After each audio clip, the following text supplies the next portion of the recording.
काय हो, बाबांचा विचार करताय? बघ की बाबा होते तेव्हा माझ्यावर रागवायचं, माझ्यावर चिडायचं, मला बडबडायचं. तेव्हा ना त्यांचा खूप राग यायचा, असं किटकिट किटकिट वाटायची. पण त्यांच्या माघारी की नाही मला त्यांच्या ह्या गोष्टी आठवतच नाहीत. मला काय आठवतंय सांग?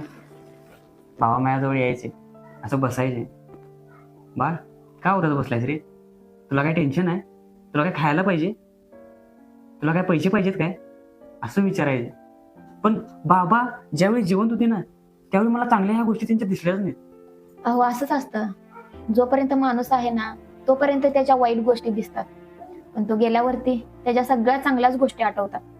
म्हणून माणूस जिवंत आहे तोपर्यंत त्याच्या वाईट गोष्टींकडे दुर्लक्ष करून ना, चांगल्या गोष्टी पाहिल्या तर माणसाला आयुष्याकडून कोणतीच तक्रार राहणार नाही आणि माणसाला जगणं की नाही खरोखर सुंदर होऊन जाईल.